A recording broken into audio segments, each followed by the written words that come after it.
Welcome to the Environmental Leadership Chronicles, a podcast brought to you by the California Association of Environmental Professionals.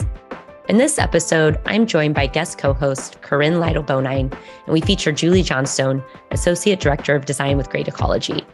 Julie is an accomplished landscape designer with 10 years of experience and has a dual master's degree in landscape architecture and regional planning from Cornell University. Her experience includes master plans, feasibility studies, education campuses and site design, park and trail planning and design, and commercial campus landscapes.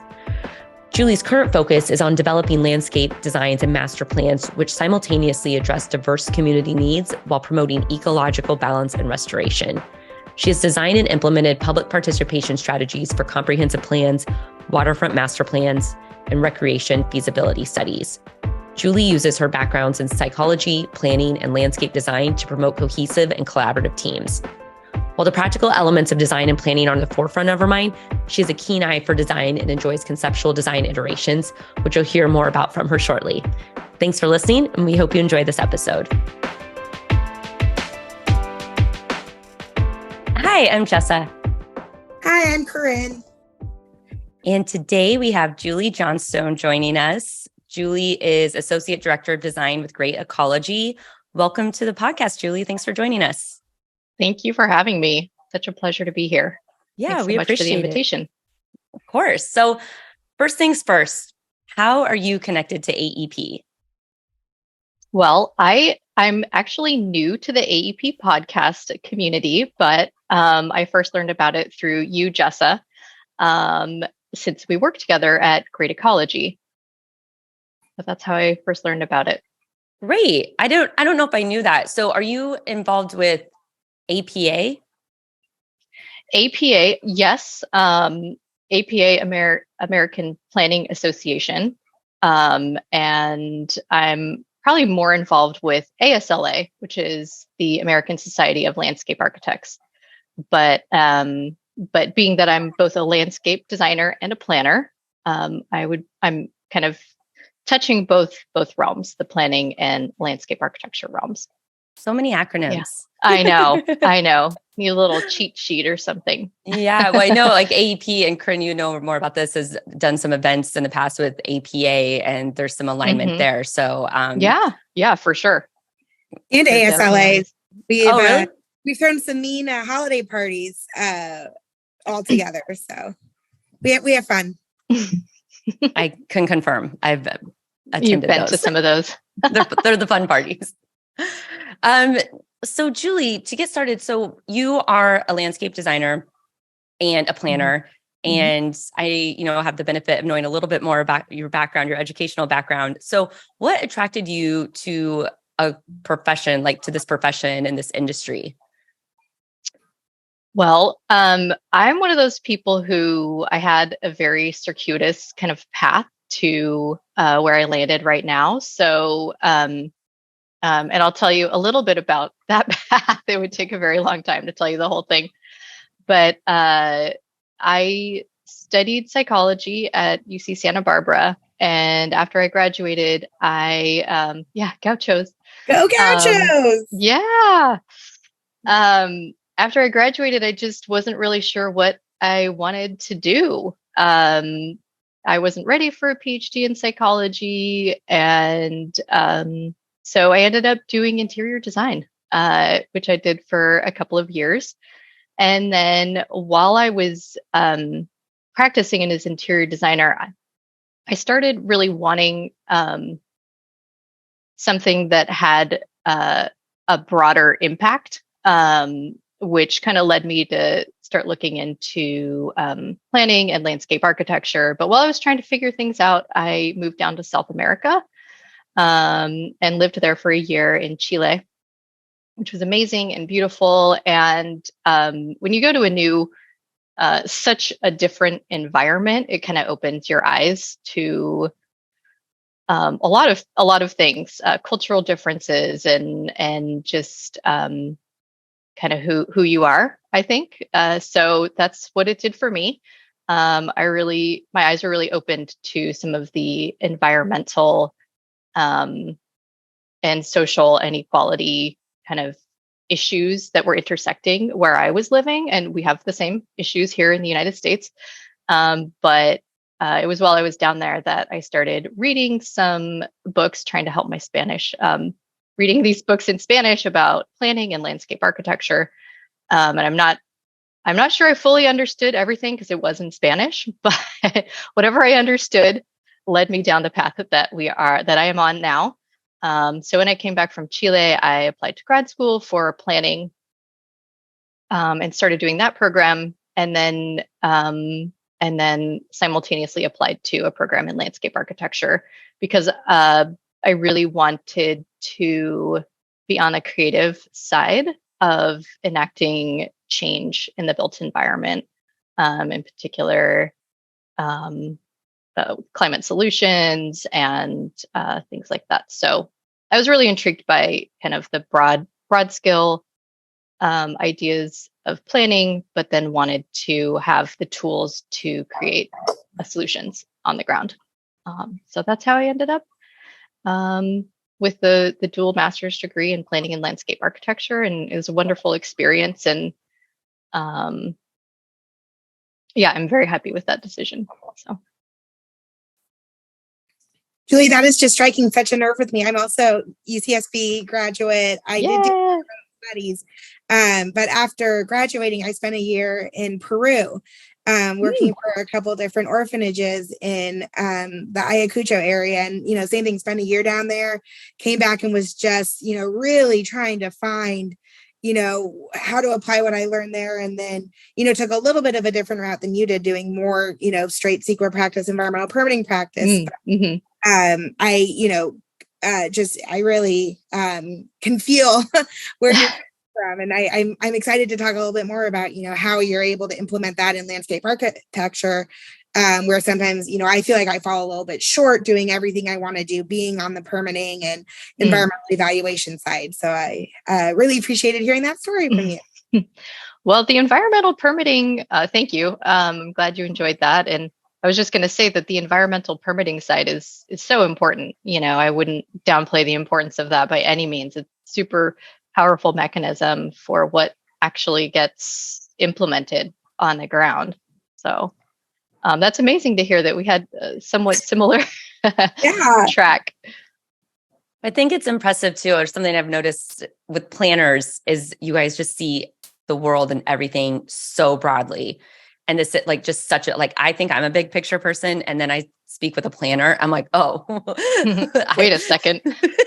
Yeah, exactly. So I think it's interesting that you both had that similar experience of going to another country, new culture, experiencing that. And then, separately in your career paths, explored that or took that into a planning career. Mm-hmm. And Julie, I know, like you said, Corinne, I have a few different directions I want to go with this, or I'm thinking about it. I'm like, oh, we go down one path and we'll come back, I'm sure. But I think with landscape architecture and work, how do you approach, I guess, creatively, you're talking about, so you have the planner with the big systems, and then you have the creative side with the landscape architecture. And how do you work with the environment and pull in your knowledge and passion for the environment within landscape architecture beyond just the requirements? I guess I would answer that by saying that I think landscape architecture is art and science, which is why it's so amazing to work with ecologists and biologists, because they're actually experts in the science that we would want to embed our designs with. And so I think that's how I think about it is, pulling from the knowledge and expertise that people have who are well aware of habitat ecosystems or plant. We as landscape architects, we do know a fair amount about plants, but we're by no means experts in the entire ecosystem and how it all gets pulled together. So, so I guess to answer your question, I just try to embed designs with a scientific and analytical foundation, based on like the science that our team of ecologists brings forward as a basis for like an artful solution. Yeah, I'm thinking about that and sitting with it because there's, this creative side, but then there's these confines that you have to work within. And yes, and definitely. So it's a really interesting field though, because you're able to do it and you're able to be creative and expressive while following these guidelines. And I think what you said about how much landscape architects know about plants, something I'm very, I know it's a field. I know it exists. The details of it, not as familiar with, but for some reason, I sat in on a presentation not that long ago with you, Julie, actually, when it was, what is landscape architecture? How does it work? And, how does it work? How is it practiced? And what's the result of that? And I remember vividly, this just really stuck with me, where there's this tree in a courtyard of a building complex. And it was like, well, in the summer it gets hot and this tree has leaves and it provides shade. And then in the winter, the leaves fall off so you can get sunlight in there. And it's one of those things that was such an aha moment for me, because it was so obvious, but also I could see why there is that scientific approach to it as well. Where like, you need to know like why this tree, not just because it looks pretty, but it has this function too. And so kind of on that note, like with your education and experience, like what's the coursework for learning about plants and like gaining that knowledge? Well, it's fairly layered, I guess. So,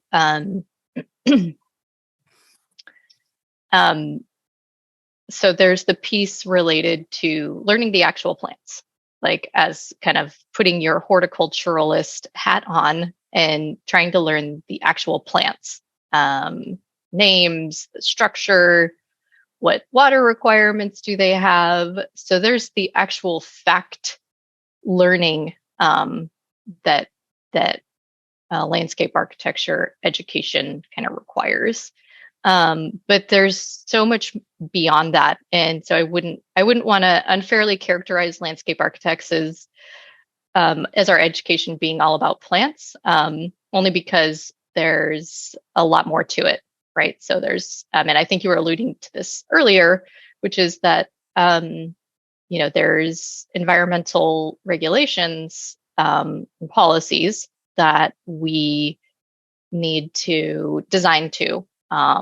There's American Disabilities Act. There's water requirements that vary by region, and here in California, that's obviously a hot topic.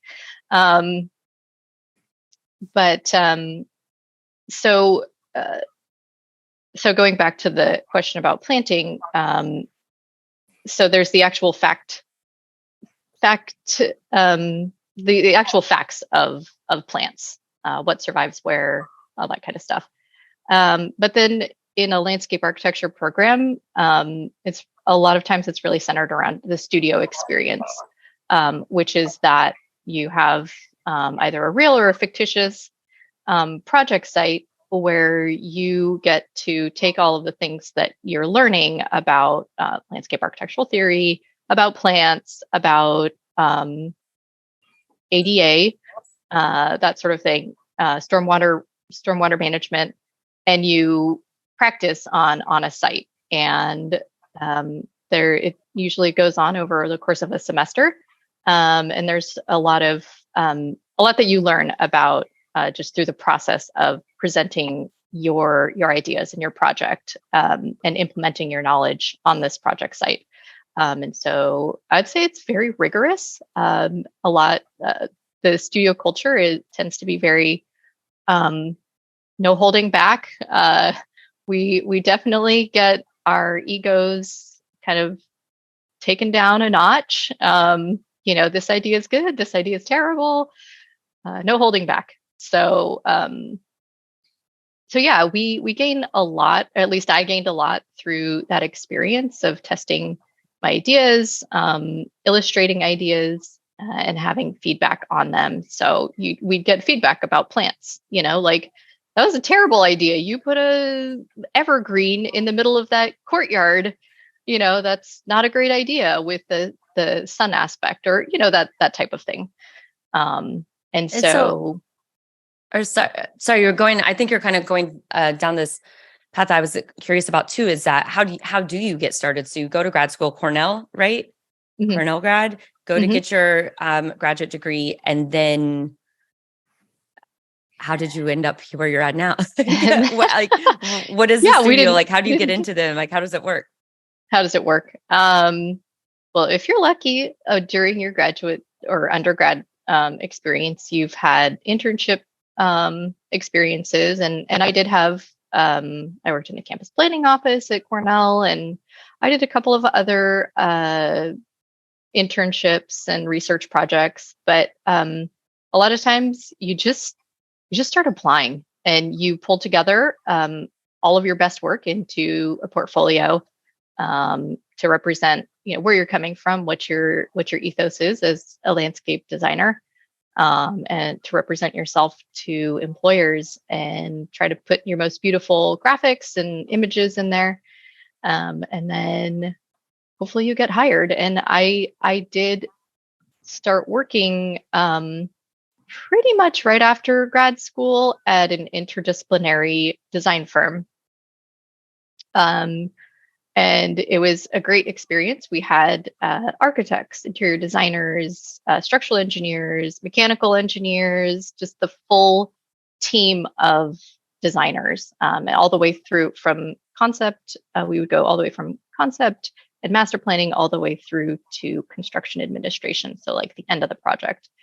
We had permitters on staff. So I learned a lot about different types of projects and markets when I was working there. And the project that you mentioned earlier, the one with the tree in the courtyard, that was a project I did very early career. And that one was very compelling for me as well. I really liked working on that. And then after working at the interdisciplinary design firm, then I worked at a design build firm, which was an amazing experience to just kind of learn a little bit more about how our projects are built. It makes you think more deeply about the details and specifications, and just communication, visual, graphic, and verbal, written. Like honing those skills was really important in that setting. And then actually I intersected with my current boss at the very first firm that I was talking about. So we were colleagues there. And then she contacted me when she started working at Great Ecology, which is, like I mentioned earlier, like it's amazing to be working with scientists, ecologists, biologists, to kind of help inform, not help, but like inform, analyze, like how our designs are implemented in the real world. So that's how I came to be here. I think a lot of people just finishing up undergrad or grad school, it's like, just put your portfolio out there and just try to get in where you can. Just put yourself out there as much as possible. A lot of networking, and I'm sure it's same for a lot of professions, but in this case, you have a lot of work product for a potential employer to really look at, and kind of make assessments of your skills and how you would fit in with the team. And that's how we assess people coming to to join our team at Great Ecology. And maybe just a completely shameless plug for AEP with that message is that we do offer a lot of really different opportunities for students or recent grads to come to AEP events, either at reduced prices. We offer free membership to students. But also coming up, we have our AEP conference in Tahoe, where there are volunteer opportunities for students, as well as, check your local chapters for any, in-person speed networking or resume workshops or whatnot, because it's, really the best way to make that move from a student to professional is exactly what Julie said, to build that network and use any opportunity you can to have that one-on-one or two-on-one FaceTime with existing professionals. Absolutely. Networking is so huge. And I think once, I've stayed in touch with a lot of people that I worked with over the years, and that's a very powerful network in and of itself. That's how I came to work at Great Ecology. And so the network just keeps building. But that's amazing that you guys have that program. It's definitely, I think, having a strong mentor early on is such a confidence booster and guide to people just entering their profession. Yeah, I think, and Julie, I can't believe I didn't say this the first time, but one more shameless plug. We are I love it. Introducing right now our inaugural mentorship program at AEP. Sweet. So we are taking registrations now through the end of the month to sign up to either be a mentor, a mentee, or I should say participate in peer mentoring groups. So you do need to be an AEP member, but again, free for students. So if mentorship is something that you're interested in, please go to our website, check it out. You can register now, or definitely, contact myself or our other mentorship committee chair, Connie DeBriva, for any other questions. That's amazing that you guys offer that. I think mentor-mentee relationship is so beneficial on both sides, really. Well, and I was smiling big because I'm like, oh, I was like, Julie, I was like, Corinne, I was like, oh, she didn't mention mentorship. And then, I was like, we could have written this better. This is perfect. And I'm so glad we're kind of going down this topic because I love it. And I'm so excited for the AEP mentorship program. You can sign up for their email list, get information on that or on the website. And, Julie, I know you were the catalyst for a mentorship program with Great Ecology. So maybe you could talk about that a little bit. Yeah. I think that the idea for that partly came from the first firm that I worked at. There was like a kind of peer program, a buddy system almost, that you would assist new employees with getting their feet under them. And, Great Ecology has a lot of very smart and talented people, and a good portion are on the earlier side of their profession. And like I just said, I think that a mentor-mentee relationship is beneficial on both sides. And so that was, I think I always approach it from that standpoint. Like, I learn a lot when I talk to my mentees, and I hope that that the conversations we have, like, maybe they don't learn a lot from me, but maybe they learn a lot through talking about what is circling around their heads or what they're experiencing in the workplace. And I think the part of the catalyst or the idea behind establishing a mentor-mentee program with you, Jessa, at Great Ecology was that I'm a remote employee, so some of it was selfish. Like, I want to connect more and be a resource to my colleagues. But so there's that side of it. There was the connecting people who are remote and local to San Diego, but also that I think it's just good to have somebody to have as a sounding board. And I saw that that some of our employees maybe didn't realize that they could utilize a sounding board. Like, who could I talk to about this? Or, oh, actually, that was good that I had somebody to sort through that workplace issue, that professional development idea that I had. It was just a spark, but I talked it through with my mentor, and it's actually worth pursuing, and it's not as hard as I thought. So I think it just helps open up avenues, both for the mentee and for the mentor. Like, how can we improve this workplace? Or how can we provide more professional development opportunities? It's not as big of a hurdle as we thought it was going to be. It doesn't cost as much as we thought it was going to cost, or that sort of thing. So yeah, I think something you touched on there is creating a little bit of a structured environment to set those conversations up, because there are people, like you said, earlier in the profession, later, it doesn't matter, where you just need a sounding board. And it might be things that might be easier to internalize, because you think, oh, I don't want to bother someone, they don't have time, or I don't know who to go to for this, or it might not, make sense from like a org chart perspective or something like that. Yeah. And so I think I was thinking about that too with networking. Networking is like, yeah, just go network.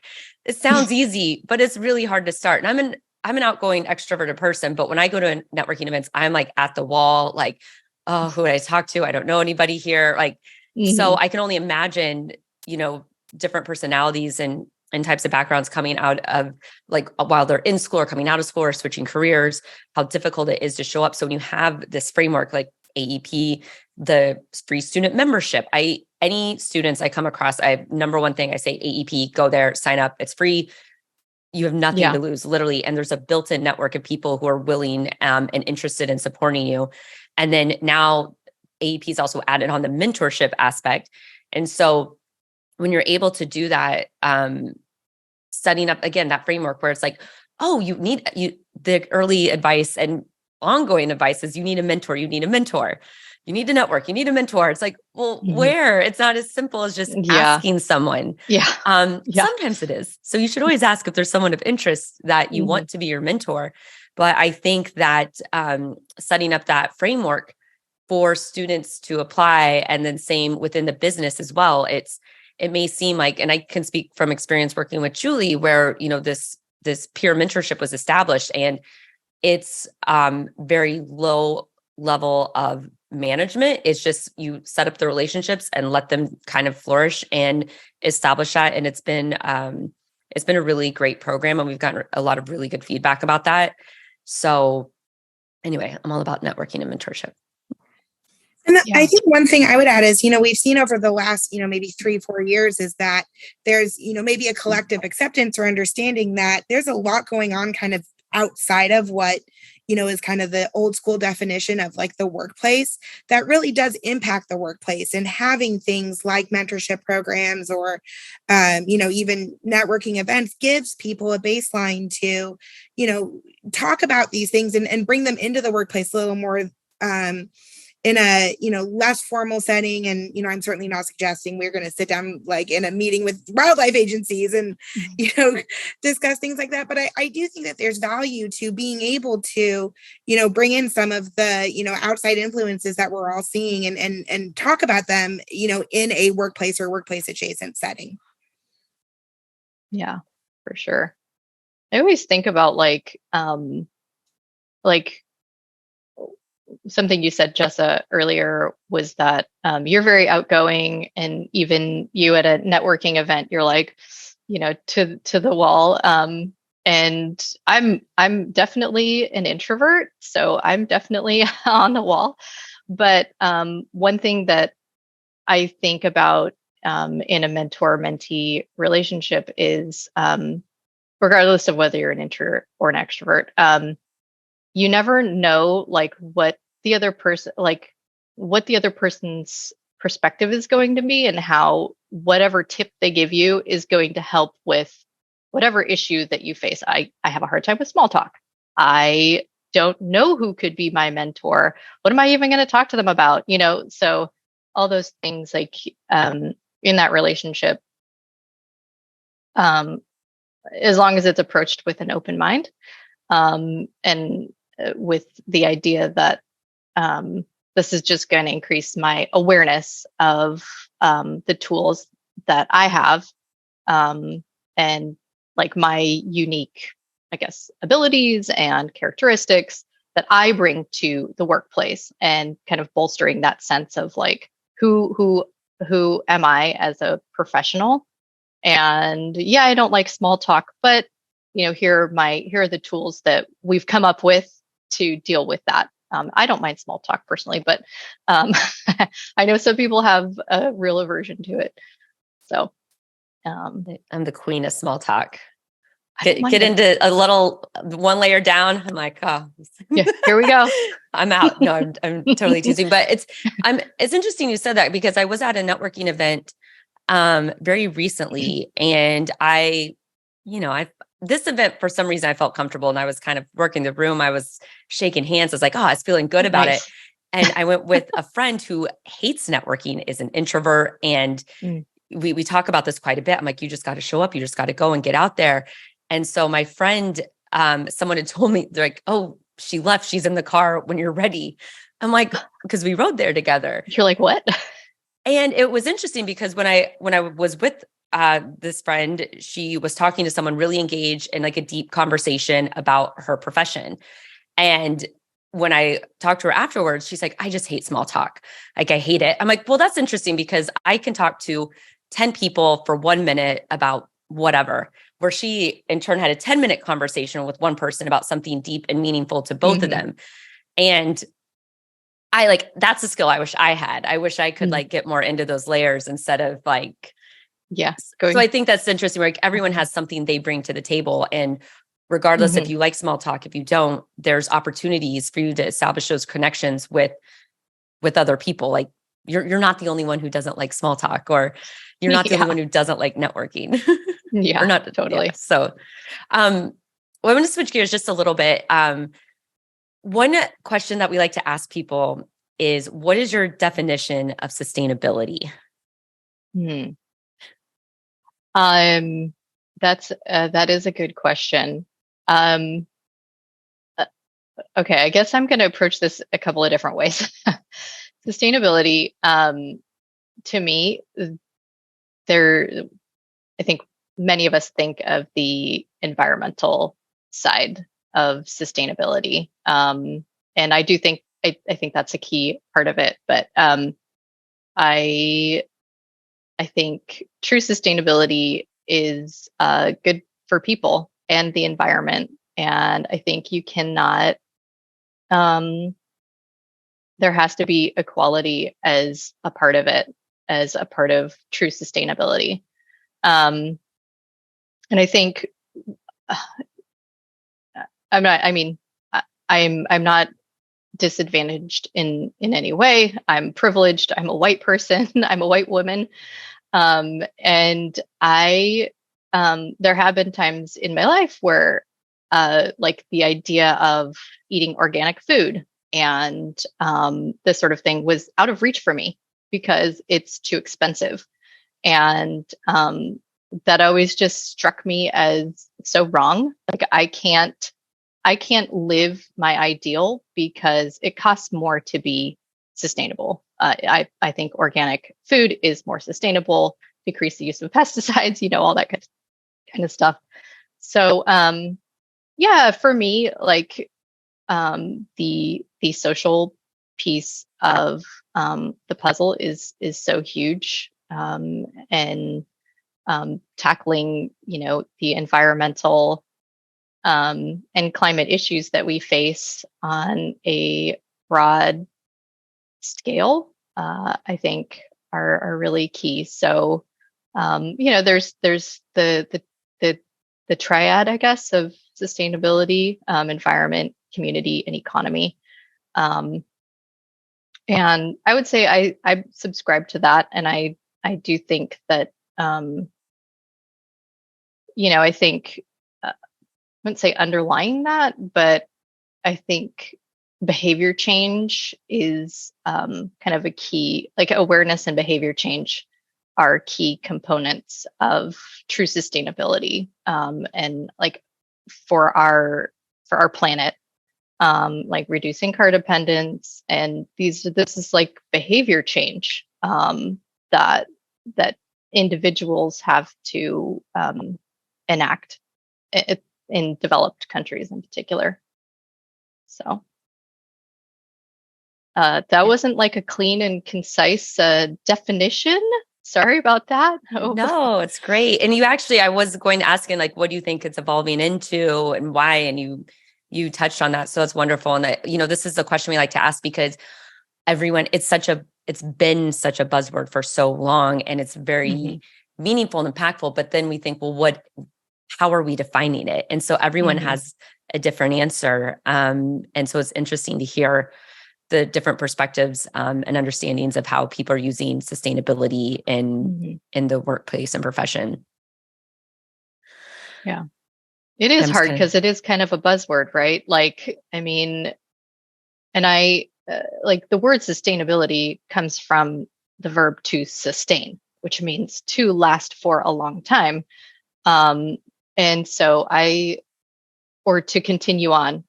So I like to think about it in that way, like what actions can we do to like create lasting like change, or not even lasting change, but just like a lasting solution.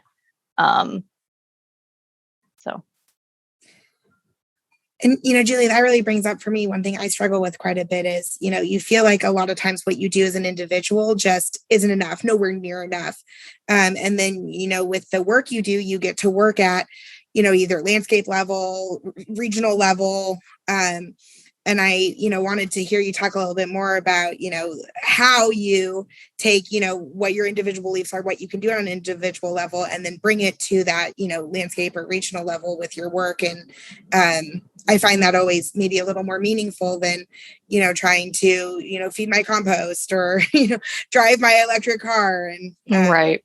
Yeah, wanted to hear from you on that. Yeah, I mean, so it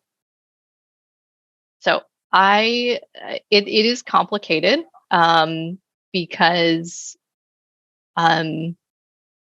we have clients who, they have project goals that they come to us with, and it's our job to fulfill their project goals. And we can't always, I hope this doesn't sound jaded, but we can't always design to our values. Thankfully, there are laws in place related to water and providing access for all kinds of people, so that, it's not a dilemma for certain ways. But the part that we do have a little bit more control and ownership over would be the things maybe that the client doesn't, they don't care as much about. So like, or maybe they do. I don't know. It depends on the client, right?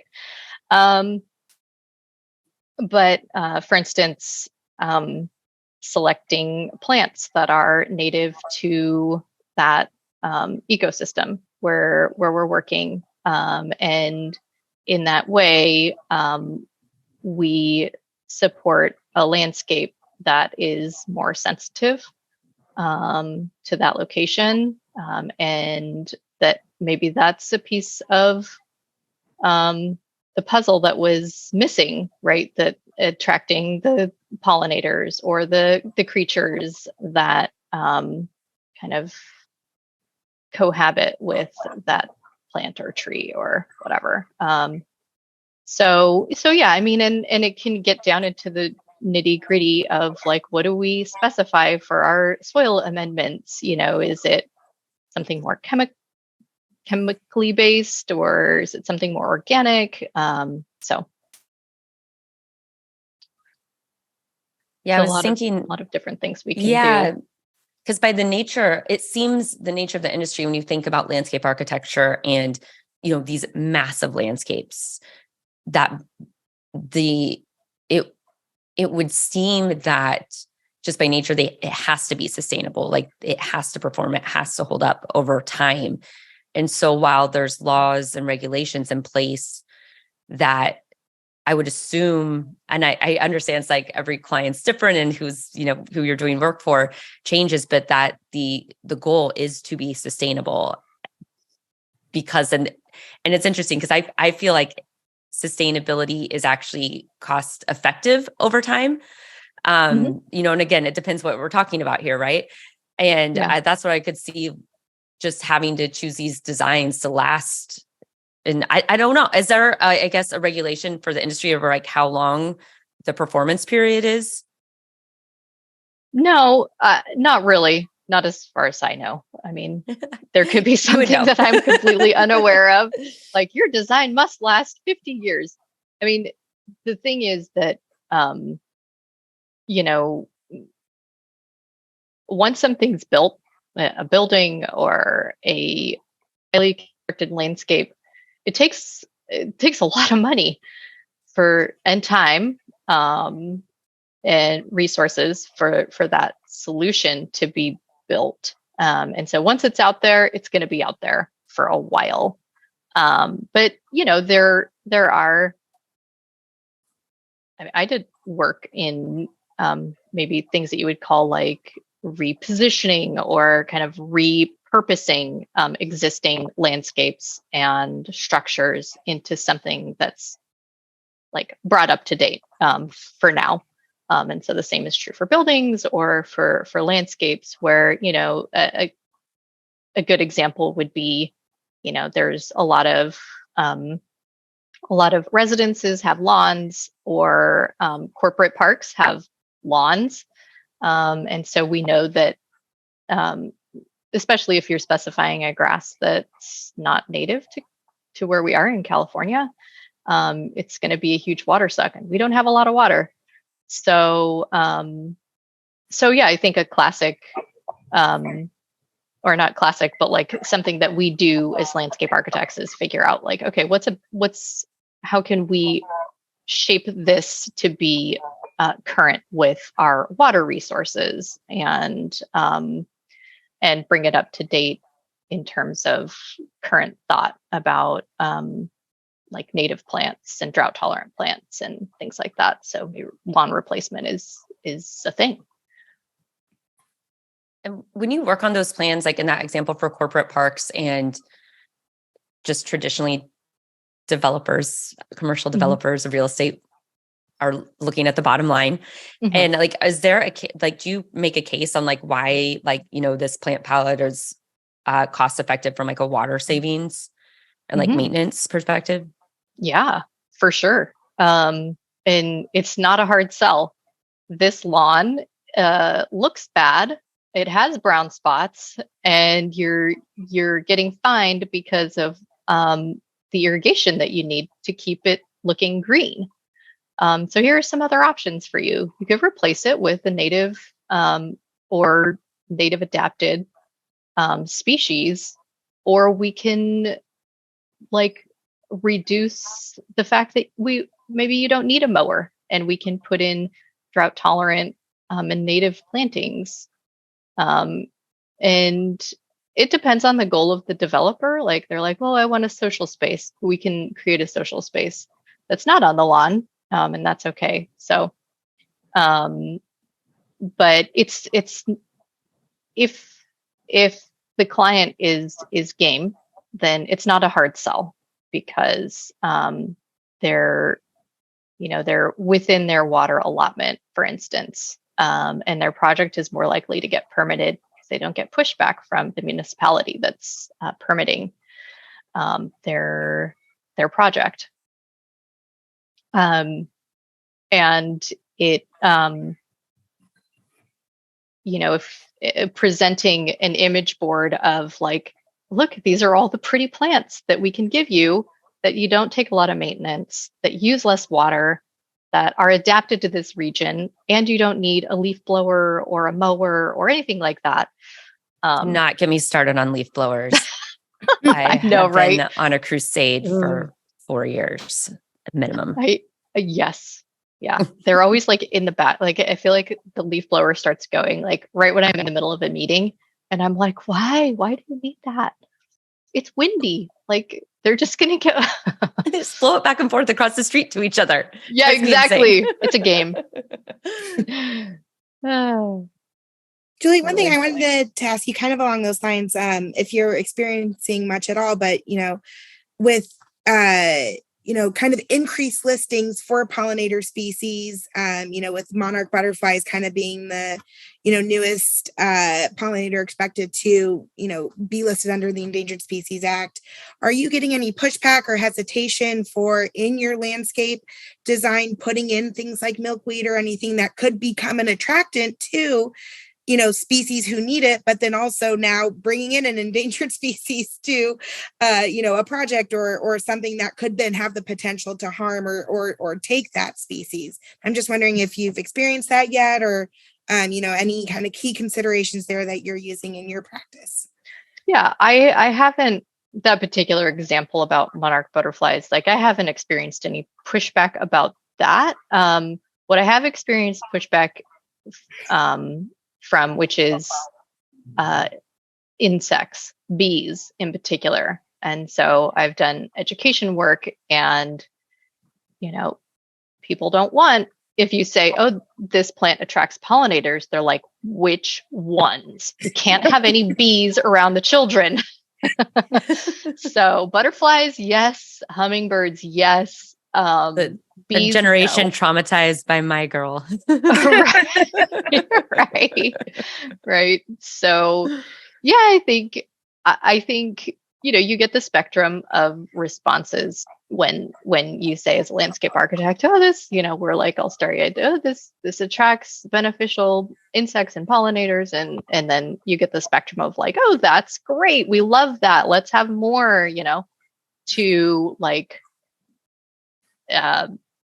resistance and no bees or wasps. Yeah. So you really have to be prepared with your factual knowledge of like what it is that you're proposing, how tall does it get, what insects and pollinators are attracted to that plant, what are the water requirements. Like you really have to know your stuff before you kind of start steering the ship in a different direction, because rightfully so, there are going to be a lot of questions about it.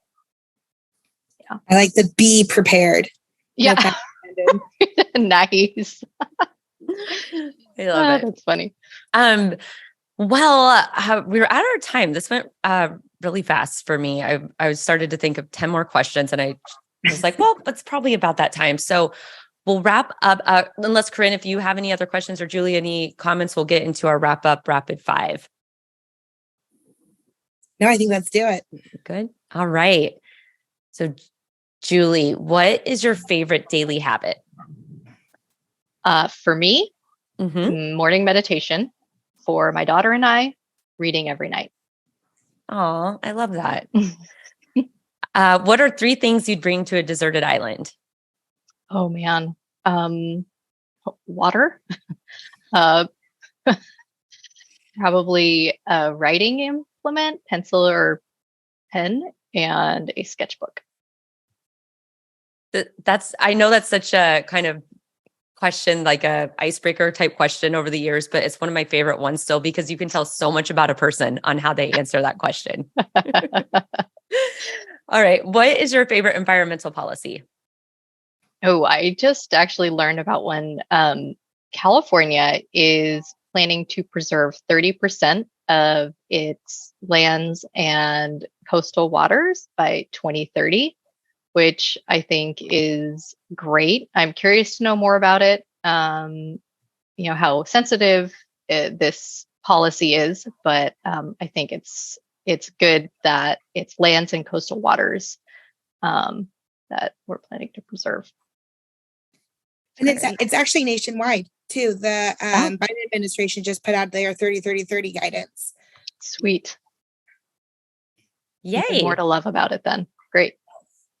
I love it. Learning something new. Okay. What is your favorite flora or fauna?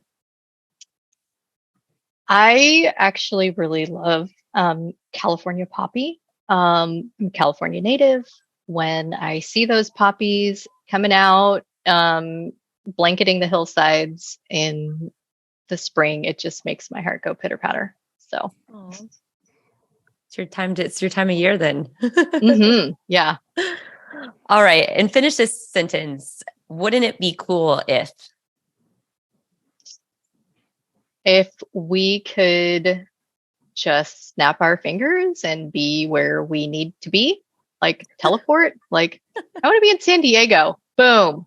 There I am. I love it. Thanks so much, Julie. Thanks for joining. We appreciate it. Thank you so much. It's been a pleasure.